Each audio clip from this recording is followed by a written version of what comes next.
दोस्तों, welcome to processor organization part 1। इस lecture में हम पढ़ेंगे 8085 के बारे में। 8085 की पिन डिस्क्रिप्शन, उसका रजिस्टर ऑर्गेनाइजेशन और उसके एड्रेस बस। तो चलिए जान लेते हैं ये 8085 आखिर है क्या। 8085 जो है वो एक 8 बिट माइक्रो प्रोसेसर है जो बनाया था इंटेल ने इन द ईयर 1976। तो ऐसा नहीं है कि 8085 उसका सबसे पहला माइक्रो प्रोसेसर था। इससे पहले भी इंटेल ने बनाए थे, इसके बाद में भी ऑब्वियसली बनाए ही हैं। पर 8085 की ऐसी क्या खास बात है, तो जो ये 8080 के रेंज वाले इसकी जो सीरीज है, इसमें 8085 का जो 5 है वो इंडिकेट करता है कि ये जो चिप है वो 5 वोल्ट के सप्लाई पे ऑपरेट करता है। इससे पहले के कुछ पावर रिस्ट्रिक्शंस होते थे चिपसेट में कि उसको डिफरेंशियल इनपुट देना पड़ता था पावर सप्लाई की बेसिस पे, यानी कि +5 वोल्ट, -5 वोल्ट, +12 वोल्ट, ऐसे कुछ रिस्ट्रिक्शंस होते थे। तो इसको ऑप्टिमाइज करके जब Intel came up with working only with 5 voltage, इस सीरीज के नाम से 8085 जाना जाता है। ओके, फिर ये जो 8085 है ये क्या है? ये एक माइक्रो प्रोसेसर है। ओके, तो माइक्रो प्रोसेसर क्या करेगा? मेमोरी और इनपुट आउटपुट डिवाइसेस के बीच में जो कम्युनिकेशन है ना उसको हैंडल करता है। इट इज लाइक आप समझ लो हमारा ह्यूमन का ब्रेन कैसे होता है, ये बहुत सारे काम एक साथ कर रहा होता है। पर ब्रेन का एक फंक्शन होता है प्रोसेसिंग, यानी कि हमारे पास इनपुट क्या आ रहा है उसको हम एनालाइज करें, उसके तरह हम बिहेव करें और फिर आउटपुट दें। ठीक है, तो ये हमारे मेमोरी और इनपुट आउटपुट डिवाइसेस के बीच में जो प्रोसेसिंग का काम करता है वो एक माइक्रो प्रोसेसर का काम करता है। मेमोरी और माइक्रो आईओ के बीच में ये बात कैसे करेगा? इसके पास सर्टेन इंस्ट्रक्शंस आएंगे जो होते हैं बाइनरी फॉर्मेट में। उसके बेसिस पे प्रोसेसर जो है हमारा ये काम करता है। और सिंस हम बाइनरी इंस्ट्रक्शंस जो है वो एक प्रोसेसर लेवल पे प्रोग्राम करते हैं, तो इसके लिए इसे कहा जाता है, इस प्रोग्रामिंग को कहा जाता है असेंबली लेवल प्रोग्रामिंग, क्योंकि ये बाइनरी फॉर्मेट्स में होता है, यानी कि 0 एंड 1 के फॉर्मेट में होता है। अब आपको कोई 0 एंड 1 के फॉर्मेट में कुछ लैंग्वेज बोले तो आपको समझ आएगी? नहीं आएगी ना, ये सिर्फ प्रोसेसर को डायरेक्टली समझ में आती है 0 एंड 1 फॉर्मेट्स के। तो इसीलिए इसको हम असेंबली लेवल प्रोग्रामिंग कहते हैं। 8085 जो है ये एक 40 पिन BIP है, यानी कि डुअल इनलाइन पैकेज। ये आप पिंस देख रहे हैं यहाँ पे इस चिप पे, तो ये इस तरफ 20 है, उसके अगले तरफ 20 है। दो लाइन है इसीलिए डुअल, और लाइंस में है इसीलिए in line, and this is a one package, dual inline package. ये 40 पिन डुअल इनलाइन पैकेज है। फिर थोड़ी और जानकारी देख लेते हैं इसके बारे में। 8085 एक 8 बिट माइक्रो प्रोसेसर है। उसके पास 16 बिट की एड्रेस बस है। आपको बस याद है ना? बस यानी कि कलेक्शन ऑफ वायर्स जिसपे हम एड्रेस या डेटा भेजते हैं, करेक्ट? तो एड्रेस बस जो है 8085 का वो 16 बिट का है, और डेटा बस जो है वो 8 बिट का है। आप ये याद रखिएगा, ये बहुत इंपॉर्टेंट खास बात है इसकी। तो बिकॉज एड्रेस बस जो है वो 16 बिट की है, it can access up to 2 raised to 16 which is equal to 64 KB of memory। चलिए अब यहाँ पे एक थोड़ा सा फैक्ट जान लेते हैं। 2 raised to 16 which is equal to 65536, ये इसकी न्यूमेरिक वैल्यू है। ओके, आप इसको कंप्यूट करेंगे कैलकुलेटर पे तो आपको ये वैल्यू मिलेगी। तो ये 65536 इसको 64 KB क्यों बोला जाता है, इसमें क्या लॉजिक है ये समझते हैं हम। तो देखो, आपको नॉर्मली पता है किलो का क्या मतलब होता है? 1000, राइट? जब भी हम किसी चीज को 1000 के न्यूमेरिक्स में एक्सप्रेस करते हैं इसको हम किलो बोलते हैं। आजकल आपने पैसों को भी देखा होगा, आप बोलते हो 2K, 5K, इसका क्या मतलब होता है? 2000, 5000, राइट? तो ये 1000। तो अभी बाइनरी के टर्म्स में ये 1000 का क्यों कहाँ रिप्रेजेंटेशन आता है? 1000 2 रेज टू के टर्म्स में डायरेक्टली कहीं नहीं आता, यानी कि क्या 2 raise to something suppose x, ये डायरेक्टली 1000 नहीं आता है, बट 2 रेज टू जो 10 वैल्यू होती है ना, दिस इज 1024। तो हम बाइनरी की दुनिया में 1024 को किलो कंसिडर करते हैं। तो 1024 का एक मल्टीपल होता है 65536। मैं यहाँ पे इरेज करके ढंग से लिख लेती हूँ। 2 raise to 10 is equal to 1024 and 2 raised to 16 can be written as 2 raised to 6 into 2 raised to 10. Law of indices, right? Maths में पढ़ा था आपने। तो 2 raised to 10 को हम डायरेक्टली अभी क्या लिख देंगे? किलो, यानी 2 raised to 6 किलो। और 2 raised to 6 क्या होता है? 64, यानी कि 64 kg, which is numerically equal to 65536। तो किलो बाइट की जो वैल्यू है वो ऐसे कैलकुलेट की जाती है। तो आप सोचिए आज के ज़माने में आप 4 GB रैम, 128 या फिर 64 GB आपकी रोम, राइट, ऐसे फोन्स खरीदते हैं, तो इसका एड्रेस रेंज क्या हो सकता है? इमेजिन कितना वास्ट दुनिया पे आ गए हो आप। कहाँ 64 किलोबाइट और कहाँ 4 GB 64 GB, राइट? कितना प्रोग्रेस कर गए हैं हम।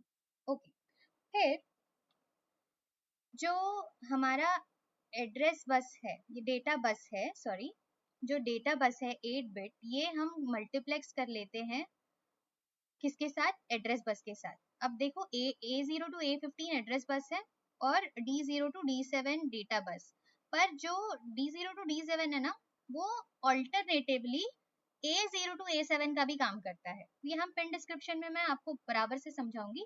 बस आप ये रखिए कि 8 बिट जो डेटा बस है इसका, वो लोअर लेवल एड्रेस बस के साथ मल्टीप्लेक्स होता है। मल्टीप्लेक्सर्स याद है ना? अब मल्टीपल इनपुट सिंगल आउटपुट, और उसके लॉजिक के साथ कि कौन सा इनपुट कब सिलेक्ट करे, कौन सिलेक्ट करेगा, ये सिलेक्ट लाइन डिपेंड करती है। तो देखो इसका आप प्रैक्टिकल एग्जांपल यहाँ पे देख रहे हो। फिर इसके पास होता है एक 16 बिट का प्रोग्राम काउंटर। ये क्यों होता है ये भी हम आगे जानेंगे। 16 बिट का एक स्टैक पॉइंटर होता है। फिर 8 बिट जनरल पर्पस रजिस्टर्स होते हैं और उन रजिस्टर्स के नाम है BCDEHL। अब ये नाम ऐसे क्यों पड़े हैं मैं नहीं जानती, नेमिंग कन्वेंशन है पहले के जमाने का, तो बस है। ओके, और एक status flag register. It requires a single +5 voltage power supply and it operates on a clock frequency of 3.2 megahertz. Alright, next देख लेते हैं पिन डायग्राम। अब जब हमने इसकी जो शॉर्ट समरी डिस्कस की थी पहले, इसको हम अभी डिटेल में जानेंगे कि ऐसा क्यों है। तो देखिए 8085 का पिन डायग्राम कुछ ऐसा रहेगा। आपको ये याद रखना है 1 to 20 pins on one side, 21 to 40 pins on the other. Chip sets में ये एक कॉमन चीज होती है। आप एक यूजुअली आपकी चिप जब ऐसे होगी हॉरिजॉन्टल पोजीशन में, तो जिस पोजीशन से आपका नेम स्टार्ट होता है, सपोज यहाँ पे इंटेल लिखा था, ओके, तो आपकी रीडिंग हमारी ऐसे ही चालू होती है ना, हम करते हैं लेफ्ट टू राइट रीडिंग। तो वैसे ही आप हॉरिजॉन्टल चिप रखोगे, reading correctly towards your side. इसको ऐसे नहीं, आई मीन टू से reading correctly towards your side मतलब आप ऐसे नहीं पढ़ना है इसको, ये ऐसे इंटेल ऐसे नहीं लिखा होना चाहिए, आप इसको सीधा रखेंगे, राइट। ई कैसे आएगा, यहाँ आएगा ना शायद, और ये एल, ओके, ऐसे नहीं रखेंगे आप चिप। चिप आप आपको पढ़ने इजीली आ जाए ऐसे रखेंगे, ठीक है, और फिर लेफ्ट टू राइट रीडिंग शुरू करेंगे। तो यहाँ से जो पिन शुरू होगी ना, इसको हम कहेंगे first pin, right, first pin. और ऐसे जाके जहां तक का इसका पिन होता है, कभी 8 पिन होती हैं, कभी 20 पिन होती हैं, कभी और ज्यादा पिन होती है। तो ऐसे हम अक्सर डुअल इनलाइन पैकेज में ऐसे चिपसेट पढ़ते हैं। तो 1 to 8, फिर 9 आपका इधर नहीं आएगा, no this is wrong. 9 will be here immediately after 8, and ऊपर से आप जाओगे राइट टू लेफ्ट। यहाँ पे सपोज अभी ये 8 था तो 16 था, 8 + 8 16, राइट, ऐसे। इसीलिए 1 to 20, 21 to 40, ऐसे आप इसके पिंस को पढ़ोगे, राइट। चलो तो अब वन बाय वन देख लेते हैं कि इसकी, तो चलो अब वन बाय वन देख लेते हैं इसके पिंस क्या क्या है, कैसे कैसे यूज करते हैं। सबसे पहले x1 and x2, x1 and x2 जो है यहाँ पे हम देते हैं क्लॉक इनपुट, यानी कि x1 एंड x2 हम एक्सटर्नली एक क्रिस्टल या फिर आरसी नेटवर्क को कनेक्ट करते हैं। आरसी माने क्या? रेजिस्टर एंड कैपेसिटर नेटवर्क, जो हमें एक क्लॉक जनरेट करके दे सके। ऐसे इलेक्ट्रॉनिक सिस्टम से हम कनेक्ट करते हैं या फिर एक क्रिस्टल से, जो हमारे 8085 को क्लॉक प्रोवाइड करे। अब आपको मैंने प्रीवियस लेक्चर्स में भी बताया था क्लॉक हमारे इलेक्ट्रॉनिक्स में क्यों बहुत ज्यादा जरूरी है। क्लॉक्स हमेशा सिंक्रोनाइजेशन के लिए यूज किए जाते हैं। कभी आपका डेटा लैग नहीं होना चाहिए, कभी डेटा मिस नहीं होना चाहिए, ये ख्याल रखने के लिए हमें क्लॉक्स और उसके टाइमिंग्स बहुत ज्यादा इंपॉर्टेंट होते हैं। तो अब 8085 माइक्रो प्रोसेसर है, क्लॉक खुद से तो नहीं जनरेट करेगा, जिसका काम है उसी को करने देना चाहिए ना। तो क्रिस्टल या फिर आरसी नेटवर्क से हम इसको क्लॉक इनपुट प्रोवाइड करते हैं। तो जो क्लॉक इनपुट प्रोवाइड करते हैं वो एग्जैक्टली उसका ऑपरेटिंग स्पीड नहीं होता है। ऑपरेटिंग स्पीड सपोज हमने जैसे डिस्कस किया था 3.2 मेगाहर्ट्ज, तो हम डायरेक्टली इसको क्लॉक यहाँ पे 3.2 मेगाहर्ट्ज का नहीं दे सकते। क्यों? क्योंकि क्या होता है अक्सर इनपुट से यहाँ आउटपुट से इनपुट में आने के लिए अगर हमारे सिस्टम में कुछ दिक्कतें हुई, कुछ प्रॉब्लम्स हुई, तो ये पूरा का पूरा 3.2 मेगाहर्ट्ज इसको मिलेगा नहीं। और नहीं मिलेगा तो कितना मिलेगा? शायद 3.1 मिलेगा या 3 मिलेगा या 2.9 मिलेगा। इससे क्या होता है हमारी जो क्लॉक की जो पीरियड है या फिर फ्रीक्वेंसी है ये डिस्टर्ब हो जाती है। ये हमें शायद कम मिले या फिर डिस्टॉर्टेड मिले कि कभी कम कभी ज्यादा कभी बहुत ज्यादा ऐसे। तो ये सारी चीजें हमें अवॉइड करनी है। इसीलिए हम क्लॉक को अक्सर इस वाले सिनेरियो में double the speed of requirement देते हैं, ताकि ये इनपुट में आएगा और इसमें डिवाइड बाय 2 कर देगा तो हमें 3.2 मेगाहर्ट्ज की फ्रीक्वेंसी मिल जाएगी। ये इसकी ऑपरेटिंग फ्रीक्वेंसी है। तो प्रोवाइडिंग फ्रीक्वेंसी क्या हो सकती है? शायद 6.4 या फिर 6, इससे जो भी कंप्यूटेशन आएगा 3.2, राइट, इससे हम डिराइव करेंगे। Then next is clock output. तो क्लॉक आउटपुट जो है वो बाकी सिस्टम, मतलब अभी माइक्रो प्रोसेसर है वो अकेला थोड़ी ना गेम खेल रहा है। ऑब्वियसली किसी बड़े से सिस्टम में ये एक छोटा माइक्रो प्रोसेसर बैठा हुआ है, तो ये ऑब्वियसली किसी बहुत सारी चीजों से डिवाइसेस से कनेक्टेड होगा, input output devices, memory locations etcetera etcetera, correct. तो इन सबको जब माइक्रो प्रोसेसर के साथ काम करना है तो क्लॉक फ्रीक्वेंसी भी तो मिलनी चाहिए कि नहीं? Not necessary they are also working on the same speed, but they should know that when to operate according to the speed of 8085। तो ये एक रेफरेंस क्लॉक की तरफ दूसरों को जाता है या फिर सेम क्लॉक भी यूज कर सकते हैं। ठीक है, तो clock output is use to provide the clock to the system, okay, or the clock period is twice that of x1 x2 input period, alright। फिर VCC and VSS, ये VCC and ये VSS यहाँ पे, okay. तो ये जो है VCC यानी +5 वोल्ट, VSS यानी ग्राउंड रेफरेंस।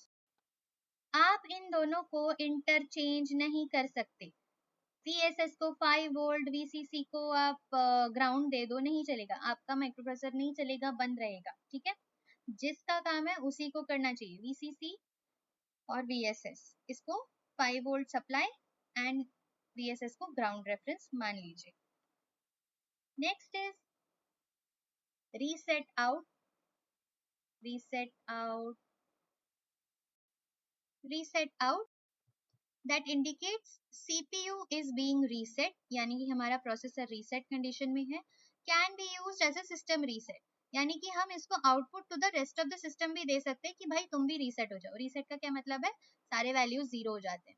ऑलराइट, रीसेट इन मतलब हमें इनपुट आ रहा है, माइक्रो प्रोसेसर को इनपुट आ रहा है कि तुम रीसेट हो जाओ। ओके, तो इस पे जब रीसेट इन आता है तो क्या होता है, इसके जो रजिस्टर्स हैं जैसे कि प्रोग्राम काउंटर वो हो जाता है 0 and the interrupt enable and HLDA flip flops ये सारे भी 0 हो जाते हैं। अब ये सारे क्या है ये आपको आगे पता चल ही जाएंगे, पर बस आप अभी के लिए जान लीजिए कि रीसेट इन आने पे ये सारी चीजें हो जाती हैं रीसेट, यानी कि उनके 0 कंडीशन पे, 0 स्टेट पे ये पहुंच जाते हैं। फिर है हमारे SID इनपुट, SOD आउटपुट, यानी कि serial output data, serial input data. ये ऑब्वियसली आउटपुट से इन पे आ रहे हैं, राइट। तो सीरियल इनपुट डेटा जो है, the data on this line is loaded into the accumulator bit 7 whenever the rim operation is executed. Read interrupt mask, ये जो है, ये ऑपरेशन जब आप एग्जीक्यूट करते हो तो आने वाला जो डेटा है अक्यूमुलेटर के 7th बिट पे चला जाता है. तो अक्यूमुलेटर क्या है, ये एक 8 बिट रजिस्टर है. ओके, 1 2 3 4 5 6 7 एंड 8 स्पेसेस हो गई. ये 7 6 5 4 3 2 1 0 हो गया 8 बिट. तो जब इनपुट आता है तो ये कह रहे हैं कि रिम ऑपरेशन आप करोगे ना जब, तो accumulator, this is accumulator, suppose मान लो एक्यूमुलेटर 7th बिट पे इसका इनपुट आना चालू हो जाता है. तो जैसे जैसे और इनपुट आएगा तो ये पुश होता जाएगा. Okay, SOD serial output data line, output SOD is set or reset as specified by set interrupt mask instruction. तो जब ये वाली इंस्ट्रक्शंस आती हैं तो जो आउटपुट बिट पे है इस पे हमें सेट या रीसेट कंडीशन देखने मिलती है, तो उसके हिसाब से हमें स्टेटस ऑफ 8085 पता चलता है. Next is types of interrupts.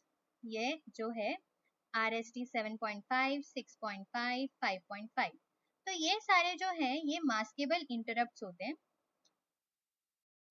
और जब ये रीसेट्स इनपुट पे आते हैं 8085 माइक्रो प्रोसेसर के, तो क्या होता है ना, जो प्रोग्राम काउंटर रजिस्टर होता है हमारा, वो अपनी वैल्यू जो है वो किसी स्टैक में स्टोर कर देता है और जंप करता है एड्रेस कौन से, 2CH hexadecimal, 34H again hexadecimal and 3C. मतलब 7.5 आया तो प्रोग्राम काउंटर रजिस्टर की वैल्यू जो है वो स्टैक में स्टोर हो जाएगी और वो प्रोग्राम काउंटर कौन से एड्रेस पे जंप करेगा, 3C पे.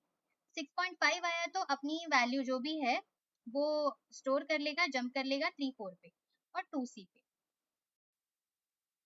तो कहने का मतलब ये है, सपोज आपके पास बहुत सारे लाइंस का इंस्ट्रक्शन है, ठीक है, like this this this this this, ये सारा आपने कोड लिखा हुआ है और यहाँ पे कहीं आपका है रीसेट 5.5. तो जो प्रोग्राम काउंटर है इसको आप एक कर्सर की तरह मान लो कि जो लाइंस की इंफॉर्मेशन रखता है कि कौन से लाइन पे हमारा कोड चल रहा है. ओके, ऐसे कर्सर इसको समझ लो कि पहली लाइन है, तो सपोज आपका इसका एड्रेस था 0001, ठीक है, यहाँ से ये शुरू हुआ और यहाँ पे आने तक का इसका एड्रेस सपोज हो गया 00A0, ठीक है, यहाँ तक इसका एड्रेस हो गया. तो प्रोग्राम काउंटर इस लेवल पे जो है इसका एड्रेस था 00A0. तो ये क्या करेगा, अब इसको पता चला कि यहाँ पे रीसेट 5.5 का इंटरप्ट आ गया. इंटरप्ट हम क्यों देते हैं, क्योंकि हमें ना प्रोग्राम चलते चलते कभी कभी कुछ चीजें जरूरी और करनी होती है. तो जो दूसरे डिवाइसेस है सिस्टम में वो कभी कभी माइक्रो प्रोसेसर को इंटरप्ट भेज देते कि देखो हमारा ये काम चल रहा है, तुम थोड़ी देर के लिए रुक जाओ और पहले ये हमारा काम कर दो फिर तुम अपना काम करना. जैसे कि इमरजेंसीज होती है ना कुछ कुछ, कि आप जो हाथ वाला काम है छोड़ दो और फिर दूसरा काम करने लगो. पर हाथ वाला काम छोड़ दो इसका मतलब ये तो नहीं है कि वापस आओगे तो दोबारा से स्टार्टिंग से ही वो काम करने लगोगे. चलो किसी केसेस में करना भी पड़ जाए पर नहीं ना, यूजुअली हम अपना डेटा सेव कर लेते हैं तो वहां से कंटिन्यू करते हैं. तो वैसे ही प्रोग्राम काउंटर क्या करता है ना, रीसेट 5.5 आने पे अपना जो ये वाला वैल्यू है वो एक स्टैक में स्टोर कर देता है. स्टैक माने क्या, एक और एड्रेसेस का एक स्टैक होता है. स्टैक आप नॉर्मल शब्दों में भी सोचो कि जैसे बुक्स होते हैं, बुक्स का स्टैक होता है राइट, या फिर डब्बों का स्टैक होता है. तो ये किसी स्टैक जो जो खाली होगा वहां पे अपना डेटा स्टोर कर देगा कि मैं इस लाइन पे था, 00A0 वाली लाइन पे मेरा प्रोग्राम एग्जीक्यूट हो रहा था, तो ये मुझे याद रखना है. और फिर क्या करेगा प्रोग्राम काउंटर, जंप कर लेगा कौन से एड्रेस पे, रीसेट 5.5 था तो 2C हेक्साडेसिमल एड्रेस पे पहुंच जाएगा. यानी कि क्या, 2 मतलब क्या, 0010 और C का मतलब 1100. इस एड्रेस लोकेशन पे प्रोग्राम काउंटर पहुंच जाएगा. ठीक है, ये सारी इनबिल्ट चीज है, तो मैं आपको बस एग्जांपल से बता रही थी कि प्रोग्राम काउंटर और इंस्ट्रक्शंस करते क्या है. समझ गए, आई होप आपको समझ गया. अगर आपको कोई डाउट होगा तो हम इसके बारे में और डिस्कस कर सकते हैं. तो ये वाली चीज थी.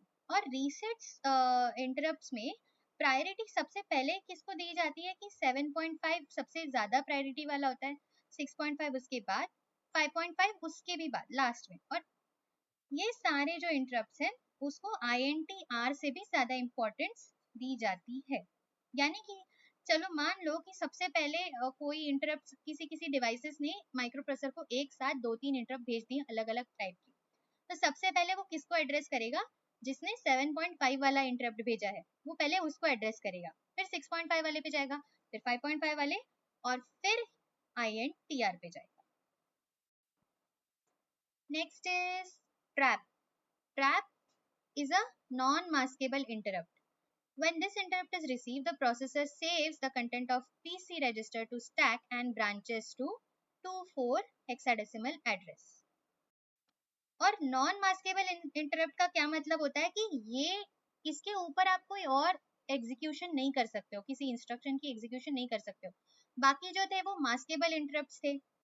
उसका क्या मतलब कि वो कोई भी ऑर्डर में आ जाए तो प्रायोरिटी वाइज वो अपने हिसाब से देख लेगा, पर अगर ट्रैप आ गया ना तो वो मास्केबल नहीं है, मतलब उसके बाद और कोई भी इंटरप्ट आ जाए तो वो एंटरटेन नहीं करेगा, वो बोलेगा कि आप वेट कर लो, मेरे को ये पहले काम मेरा इमरजेंसी वाला करना है, फिर मैं आपके इंटरप्ट सीखूंगा। ठीक है, ओके। फिर नेक्स्ट है INTR इंटरप्ट। तो ये इंटरप्ट रिक्वेस्ट है, ये एक जनरल पर्पस इंटरप्ट की तरह यूज किया जाता है। इंटरप्ट रिक्वेस्ट रिसीव होने के बाद माइक्रो प्रोसेसर एक इंटरप्ट एक्नॉलेजमेंट वाली सिग्नल पिन नंबर 11 पे भेज देता है, जो हमने यहाँ लिखा है। इसके बाद है hold and hold acknowledge, right. तो ये वाला इंटरप्ट कब आता है, when another master is requesting the use of address and data buses. मतलब प्रोसेसर हमारा एड्रेस और डेटा बस यूज कर रहा है, पर किसी और को शायद उस टाइम पे एक्सेस की जरूरत है, तो वो रिक्वेस्ट भेजते कि तुम अपना काम थोड़ा सा छोड़ दो, मुझे यूज करने दो, फिर अपना काम कर लेना। तो जब होल्ड रिक्वेस्ट जब आती है तो वो CPU क्या करता है, अपना एड्रेस और डेटा जो भी आपको यूज कर रहा है, जिसकी रिक्वेस्ट आई है, उसका काम वहीं पे छोड़ देता है, और जैसे ही अगले वाले मास्टर का जो भी मतलब मास्टर यानी डिवाइस का काम जैसे उसका खत्म हो जाता है, उसकी मशीन साइकिल खत्म हो जाती है, तो अपना प्रोसेसिंग वो स्टार्ट कर देता है। When the hold is acknowledged, the address, data, read, write, IOM lines are tri-stated or three-stated.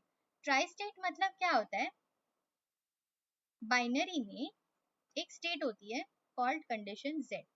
आपको पता है वोल्टेज लेवल्स पे, if this is voltage and sorry this is time and this is voltage, तो हमारा जो value 1 है वो यहाँ चलेगा, वैल्यू 0 जो है वो इसके साथ चलेगा, और जो कंडीशन X होती है वो अननोन होती है कि 0 है या 1 है, कुछ पता नहीं है, तो हम उसको X कंडीशन बोलते हैं।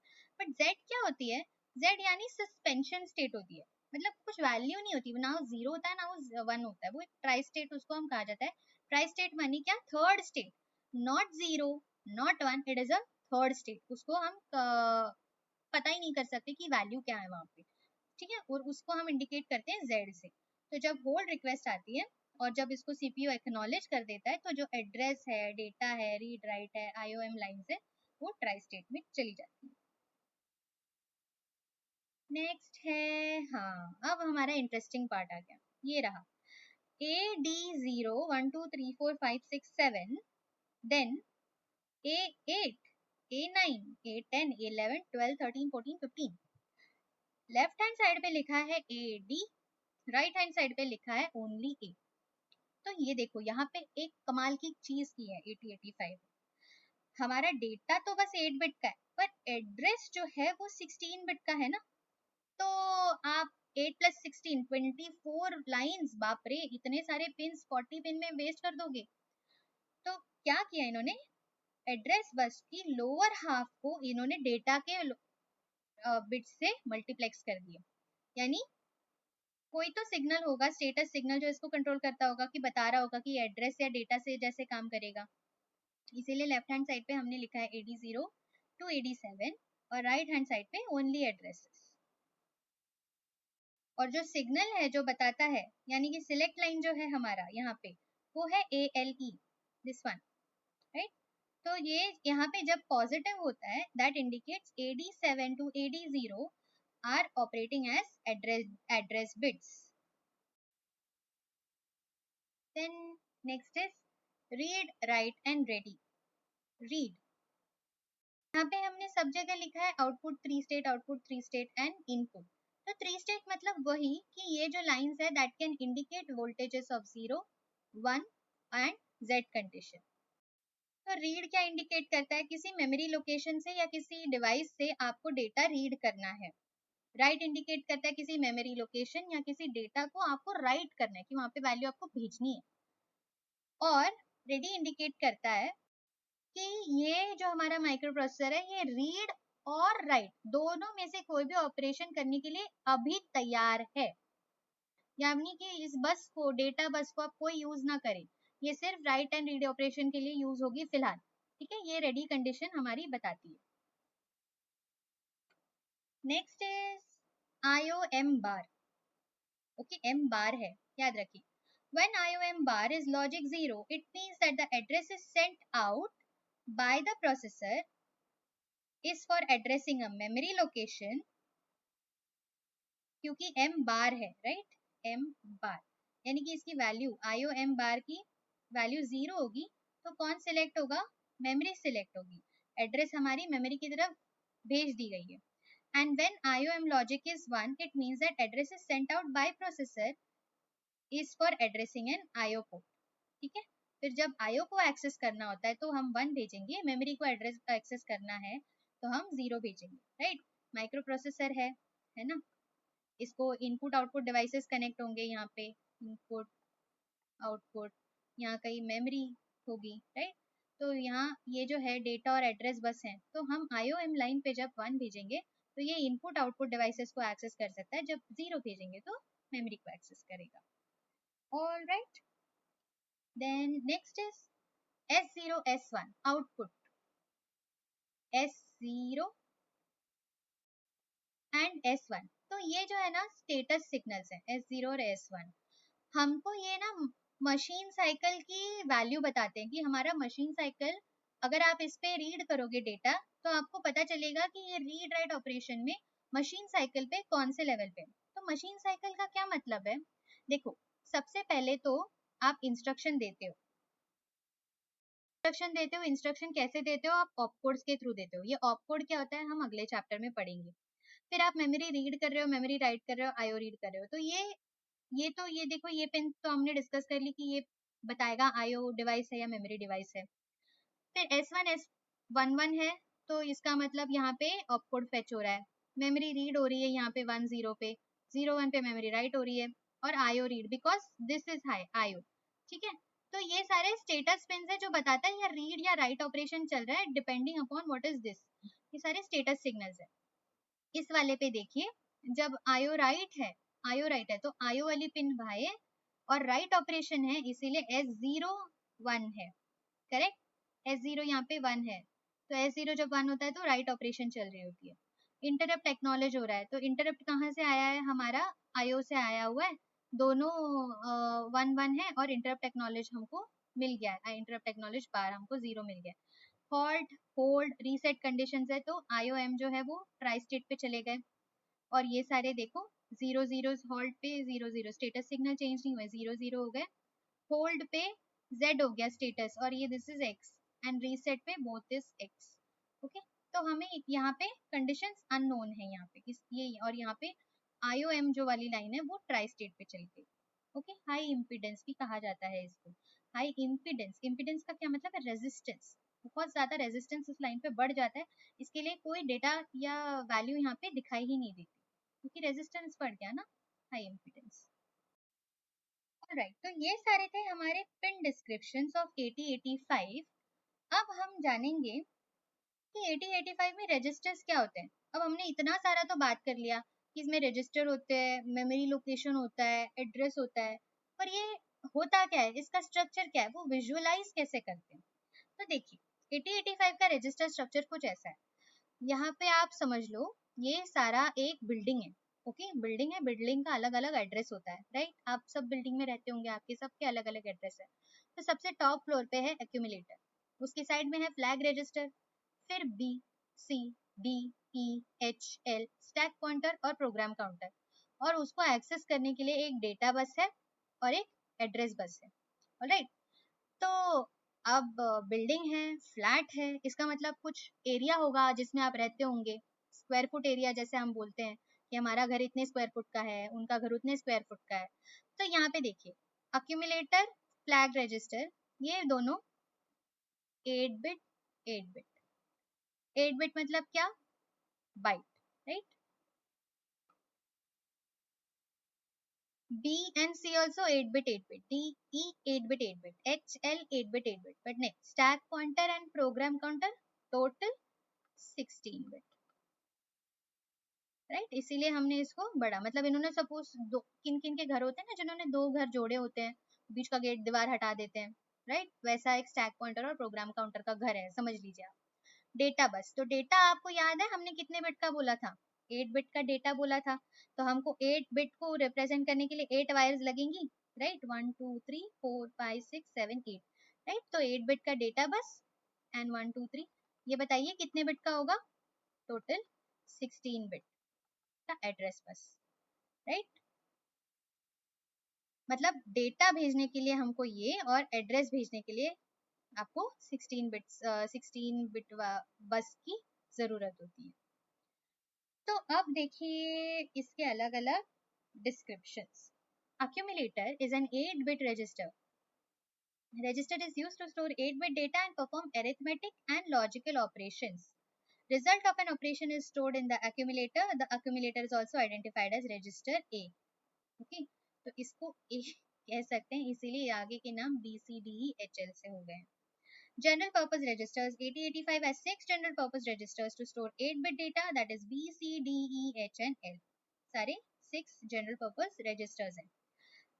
They can be combined as register pairs. तो अगर आपको जब 16-bit data यूज करना है 16-bit operations के लिए, तो आप इनको combine भी कर सकते हैं। यानी कि कुछ होटल रूम्स आपने देखे होंगे अगर आप घूमने जाते हो तो, दो कमरे होते हैं जिनके बीच में कॉमन डोर होता है, और depending upon the size of your family आपको वैसे रूम्स एलोकेट किए जाते हैं जिसमें एक डोर होता है, राइट। तो आप यहाँ से आर्या पार जा सकते हो, राइट।